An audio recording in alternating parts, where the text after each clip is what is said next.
The NBA All-Star Weekend is approaching fast, but unfortunately, some of the biggest stars won't be in action this year due to plenty of reasons. For instance, Kawhi Leonard just got snubbed. It's a big shame when one of the biggest stars of the modern era isn't voted into the All-Star team. This is what happened with Los Angeles Clippers star Kawhi Leonard. He missed out on the top 10 voting. This partly has to do with the decreased role he's taken on this season, given he's just now returned from an ACL injury. Kawhi will be a big miss in the All-Star game, given he's probably the most beloved star in at least two different cities like San Antonio and Toronto. Kawhi also wasn't selected by the head coaches that tend to vote for the All-Star reserves. And the All-Star game this year in Utah will be without one of the biggest NBA legends and a sure-shot Hall of Famer. I might have a date with the Stanley Cup coming up here in the next couple of weeks. Okay.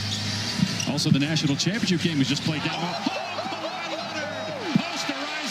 But he won't be the only big name missing the All-Star game, as Anthony Davis of the Lakers is also set to miss the All-Star weekend. That's another big miss for the fans, especially in Los Angeles. Unlike Kawhi though, AD's missing the All-Star game because he's been snubbed, despite having a better record than the player who was selected in place of him. Got caught in the air, gets it back out to Russell. Year 8 for Russell in the NBA. The no-look lob to Davis for the slam.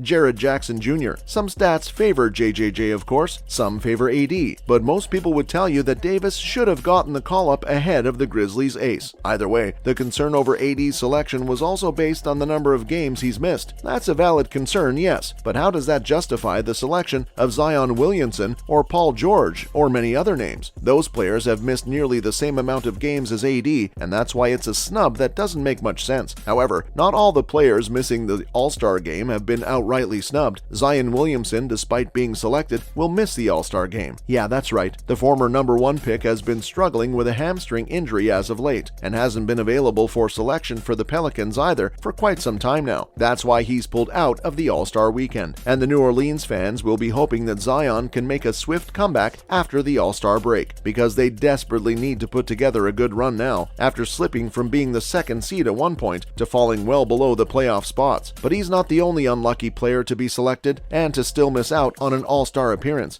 It's over. Pels. No. Get it done.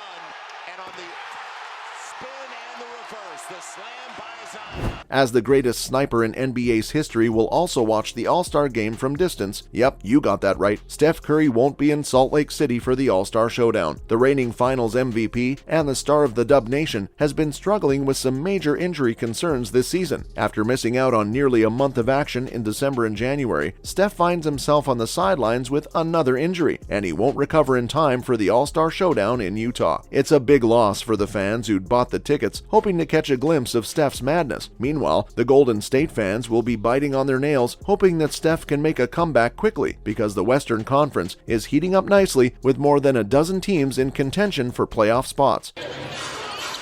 Jock Landale has checked into the game. He's been good for the Suns off the bench. Curry creates space and hits again. Steph Curry 4 of 4. And one of Steph's former teammates will also miss the game due to an injury. Yep, Kevin Durant is another big miss. He might have stolen the show on the trade deadline by completing a move to the Phoenix Suns, but Kevin Durant will be a huge miss in the All-Star game, especially when you consider that he just about lost the fan voting from the East to Giannis. This means that LeBron with the first pick could have gone with his big-time rival in KD. We practically missed out on LeBron and KD teaming up together for an All-Star game, but it gets worse, folks, as those two legends haven't played against each other either for nearly 5 years now. Talk about bad luck. But Durant will be a big miss, even though he isn't an Eastern Conference player anymore, having completed his blockbuster move to the West. And you'd be forgiven for thinking that he's the only star in Phoenix not going to Utah for the All-Star Showdown. Here comes Durant. He'll fire. You bet. Oh, a heat check of epic proportion. Because even Devin Booker isn't on the All-Star team. This one again is down to injuries. However, Booker wasn't even selected despite having a huge statistical advantage over some of his competitors in the West. If not for injuries, Booker would have been a great selection for the All-Star team, but was left off the Western Conference ballot altogether. It's a bit of a shame because he would have been fit to take part in the All-Star game had he been selected. And when the voting was being done, Booker had racked up nearly 30 games in the season, which isn't much, but look at his impact. He was scoring at 26.6 ppg while averaging 5.5 assists. Booker Walker defended by Derek White. Spinning, gets into the lane, goes to the left and puts it in with a second to go. At the same time, though, how do you justify James Harden missing out? The beard may not be in his prime anymore, but he's settled in that newfound secondary role like a glove. Imagine dishing out nearly 11 assists every night, along with well over 21 points, and still not getting a call-up. I'd be fuming too. He's shooting at almost 39% from the three-point range. 6 minutes to go first half. Sixers looking for their first one of the year. Head fake by Harden. Hits the mid-range, and this was really the story of...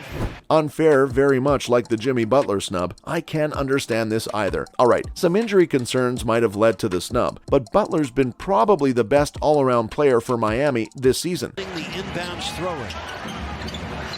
The lob for Butler, he did it! Jimmy Butler put it in with 0.3 of a second left and got fouled! And I'm saying this while being a huge Bam Adebayo fan. Either way, his impact is obviously statistically and passes the eye test too, and he'll be a big miss. But if all these players are missing the All-Star game, then who exactly is replacing them, and will it even be worth a watch? You betcha. Former All-Stars are always a big miss. He has had a couple of real good games against the team that drafted him and then traded him. Bam! Slam from Lowry! But this year, some first-time All-Stars have deservedly earned their call-ups. Yep, I'm talking about the likes of Anthony Edwards, who was a very late call-up, along with Pascal Siakam and De'Aaron Fox. They've been tearing it up in the NBA this season, and I feel they'll be more than up to the task of making the All-Star weekend a memorable one. The All-Stars also feature Shai Gilgeous-Alexander, the OKC star who has been scoring at an insane rate, consistently all season long. Great defense. Laura just got smothered by Shea. He's trying to start the break. Goes right to the cup and scores. Not to mention Jaren Jackson Jr., who is something of a controversial selection, but his stats and impact speak for themselves in the West. Jrue Holiday has also earned only his second ever All-Star appearance after 10 years, while Tyrese Halliburton, the NBA leader in assists, also earns his first ever call-up. All this basically suggests that the young stars fully deserve their name taken, and it should be an exciting event with youngsters trying to leave their mark on the biggest stage. But they'll be joined by All-Star veterans like LeBron James, is obviously the star of the night and the leading bucket getter in NBA history, along with Giannis and Nikola Jokic, the two-time All-Stars, and some fantastic talents like Luka Doncic, Kyrie Irving, and Jason Tatum. Donovan Mitchell, who made history earlier this year, dropping a 71-point display, will also take part. So I can assure you that there's still a lot to look forward to, and it should be a cracking affair in Utah on the 19th of February. Don't miss it. That's all for today. See you next time.